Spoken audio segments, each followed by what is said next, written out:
दोस्तों, आज मैं आपको एक ऐसी कथा सुनाने जा रहा हूं जो मौन, भ्रम और अहंकार के रहस्य को उजागर करती है।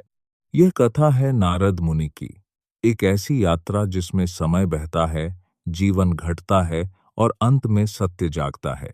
तो आइए, माया के इस अदृश्य जाल में प्रवेश करते हैं। हिमालय की ऊंची चोटियों पर, जहां हवा इतनी शुद्ध है कि सांस लेना भी साधना जैसा लगता है, वहीं नारद मुनि भगवान विष्णु के चरणों में बैठे थे। तीनों लोकों में विचरण करने वाले नारद के मन में आज एक गहरा प्रश्न था। उन्होंने कहा, प्रभु, मैंने मंत्रों को जाना, कर्म के नियम समझे और अनेक लोकों के रहस्य देखे, लेकिन एक बात अब भी समझ में नहीं आई। माया क्या है?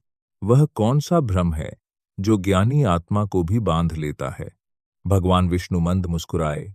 उस मुस्कान में सृष्टि की शुरुआत भी थी और अंत भी।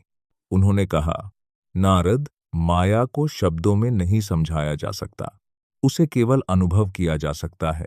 पर उससे पहले मुझे प्यास लगी है। नीचे घाटी से मेरे लिए ठंडा जल ले आओ। नारद घाटी की ओर उतरे। वहां की हवा गर्म थी और चारों ओर चमेली की खुशबू फैली हुई थी। एक शांत नदी बह रही थी। नारद ने अपना स्वर्ण पात्र उसमें भरा। तभी उनकी दृष्टि नदी किनारे खड़ी एक स्त्री पर पड़ी। वह नीले कमलों के बाग की देखभाल कर रही थी। उसकी आंखों में संध्या का आकाश था और उसके हाव भाव किसी मधुर धुन जैसे थे। नारद वहीं रुक गए। क्षण भर में वे सब कुछ भूल बैठे, पात्र, विष्णु और यहां तक कि स्वयं को भी। बातें होने लगी।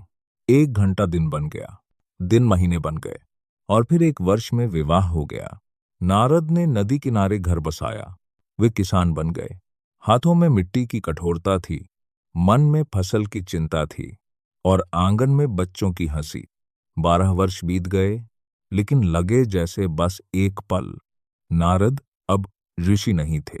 वे पति थे, पिता थे और उस गांव का हिस्सा थे। फिर एक रात आकाश का रंग बदल गया। भयानक तूफान उठा। नदी, जो कभी मित्र थी, अब विनाश बन चुकी थी।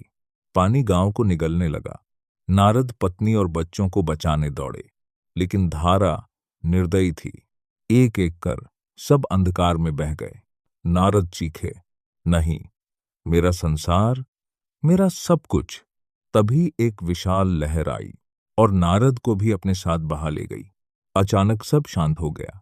न कोई शोर, न कोई तूफान। नारद ने आंखें खोली। वे घाटी की घास पर घुटनों के बल बैठे थे। हाथ में वही स्वर्ण पात्र था, खाली और सूखा। सामने भगवान विष्णु खड़े थे। उन्होंने कहा, नारद, मेरा पानी कहाँ है? मैं तो बस 5 मिनट से प्रतीक्षा कर रहा हूं। नारद कांपते हुए खड़े हुए। 12 वर्षों की स्मृतियां अभी भी हृदय में जीवित थीं। उन्होंने कहा, 5 मिनट?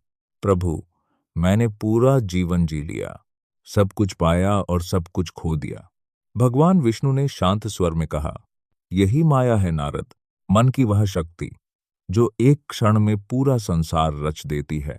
जब तक तुमने उसे सत्य माना, वह सत्य बन गई, और जब जागे तो वह स्वप्न हो